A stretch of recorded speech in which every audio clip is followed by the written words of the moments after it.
Есенмісіз эфирда яңалыклар чыгарылышы студияда Лилия Гатина олғата бақой бір темалар турында қысқаша. Тоғын бір профилі лицейға көбірек болашақ. Шолда 65-ші комплекста мәғариф учреждениесін түзу дәуам ете.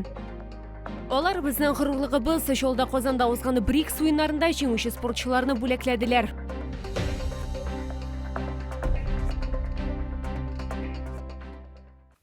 Жеңу армиясына қошылығыз шынды исімдегі 12 сағатлік телемарафоны душәмбе 15 июльдә узачак. Ертеңгі 8-ден 20 сағатқа қадар ТНВ Татарстан һәм ТНВ Планета телеканаларында туры эфирлар узачак.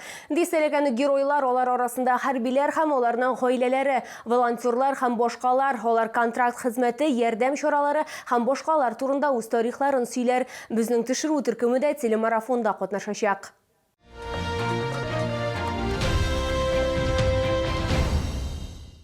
Тағын бір профилі лицейға көбірек болашақ. Шолда 65-ші комплекста мәғариф учреждениесін түзуде уамите. Ол 42-ші мектепте болған зур yüklәнішні кемітәшек. Яңа оқу йорты шул тиреде совқа бастырыла. Объектта шәһәр мэрі Наил Мәхдиев булды. Безнең төшерү төркемендә төзелеш майданында барды. Бу 42-ші профилі лицей болашақ. Төп мақсат 65-ші комплекстағы мектепке yüklәнішні кимету. Ол 1224 оқушыға исәпләнгән, онда 2700-ден артык бала оқый. Олар 2 сменада білім ала. Если бы мы эту школу не начали бы строить в 2024 году, а приступили мы к началу строительства школы в марте, если быть точным, 8 марта 2024 года, то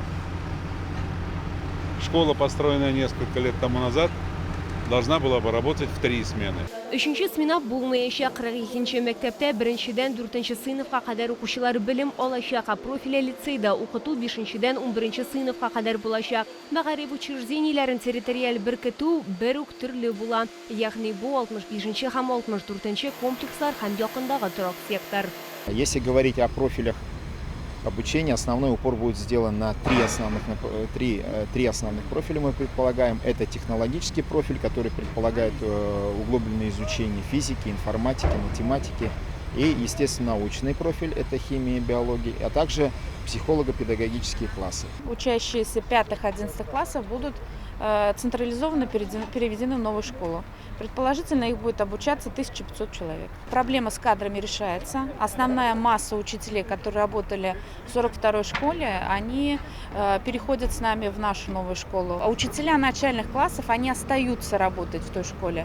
А те, кто работал с 5 по 11, профильный предмет химии, физики, они все переходят сюда к нам. Лицейда махсуслаштырылган сыйныфлар һәм зоналар булачак. Техника һәм электрика зонасында укучылар дәрестән тыш вакытларда һөнәри осталыкны үзләштерә алачак. Мәгариф учреждениесенең төсләре гаммасы җылы тоннарда һәм шулай ук 42-нче мәктәп белән охшаш булачак. На сегодняшний день ведется облицовка фасадной части негорючими материалами керамогранит. У школы будет также ночная подсветка, и на сегодняшний день ведется уже разработка и реализация интерьерных решений. Мы видели с вами, как у нас облицевали уже классы, покрасили стены.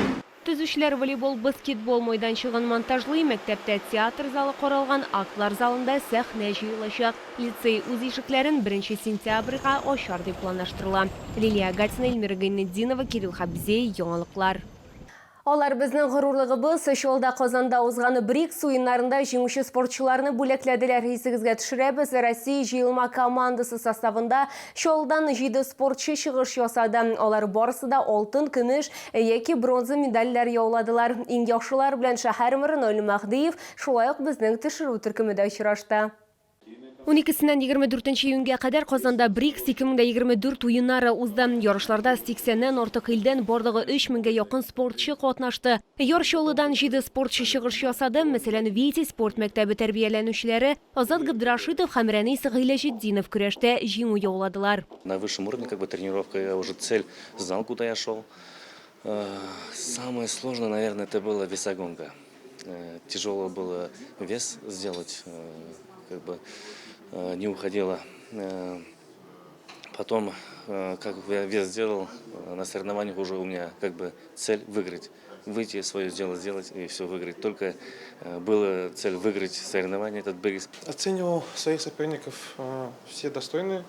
Очень большой отбор в Республике Татарстан, в чемпионате России и на чемпионате мира. И на Бриксе уже оценил так, что больше давили эмоции, а не сами соперники. То есть боролся с самим собой.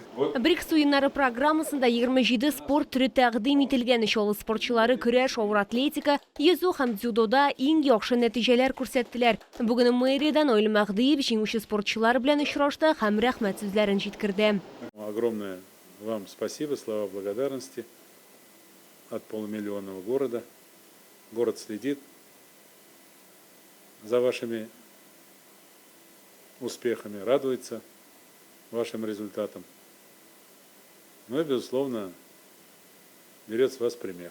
Мэр тренерларын сыйфатлы эшенә аерым игътибар бирде. Шәһәрдә спорт белән шөгыльләнү өчен лаеклы шартлар тудырылуын да билгеләп үтте. Исегезгә төшерәбез, хәзерге вакытта шәһәрдә булачак спортчыларны әзерләү өчен матди техник базаны яхшырту бара. Лилия Гатина, Сергей Бильданов, Яңалыклар. Шейлер, ашлар, окоп шәмнәре Фәнизә Нагимова йөрү белән бергәләп буларның барысында сугышчыларга җибәрә. Алар үз фатирларында тәмле өй ашларын җитештерү цехын булдырган. Күршеләре дә бу гаилә парына ярдәм итә. Кемдер җиләкләр, яшелчәләр китерә, башкалары чистарта һәм тураша. Безнең төшерү төркеме дә активистлар белән аралашты. Махсус хәрби операция башланганнан бирле Фәнизә Нагимова йөрү белән бергәләп сугышчыларга гуманитар ярдәм җибәрә. Элек алар азык-төлек сатып ала. Аларны ярдәм җыю пунктында калдырган. Соңрак үз фатирларында тәмле ризык әзерләү буенча мини-цех җәелдереп җибәргәннәр. Мы изготавливаем где-то около 16 видов супа. Очень мы сразу говорим, ребята, когда отписываются нам или присылают свои аудио, там, что, мол, ой, там гороховый суп пошел, знаете, зачетный суп такой. И мы стараемся готовить уже тот суп. Тагын берничә төрле чәй әзерлиләр, ферментацияне шулай ук өйләрендә ясыйлар. Ирод хәрбиләр виноград, хатын-кызлар исә чәйне өстә күрә. Фәнизә Нагимованың эше бик күп, шуңа да аңа ире һәм күршеләре ярдәм итә. Они там воюют, а я тут буду лежать, что ли? Все-таки, наверное, гражданин. Да и вообще, там наши дети. Я многодетная мама, у меня 4 деток. Я все равно нахожу время помогать в Панисапе для наших ребят, которые сегодня там на сегодняшний день служат. И благодаря им мои дети спят спокойно. Фәнизә Нагимованың улы да хәрби хезмәткәр. Ул хәрби хезмәткә контрактны 2023 елның июнендә төзегән. Сын пошел по контракту, конечно, отговаривала, не хотела, чтобы туда уходил. Но он сказал мне четко: хотите, говорит, чтобы дроны над вами летали, говорит, что мы все уйдем, никто не пойдет, говорит, защищать. Я пойду. И не хочу, чтобы мои дети там оказались. Гордость то, что он не бросил родину, в этом гордость. Ә хәзер ватанны сакларга карар итүчеләргә түләүләрне 2 ләтә арттырдылар. Июль азагында кадәр контрактка кул куючылар бер тапкыр бирелә торган 1,5 миллион сумга өстәмә алачак. Мондый карарны Татарстан рәисе Рөстәм Миңнеханов кабул итте. Лилия Гатина, Эльмира Гайнетдинова, Кирилл Хабзей, Яңалыклар. Бу сезгә җиткерәсе соңгы мәгълүматыбыз иде. Мин Лилия Гатина, сезнең белән сау булашам. Исән-имин булыгыз.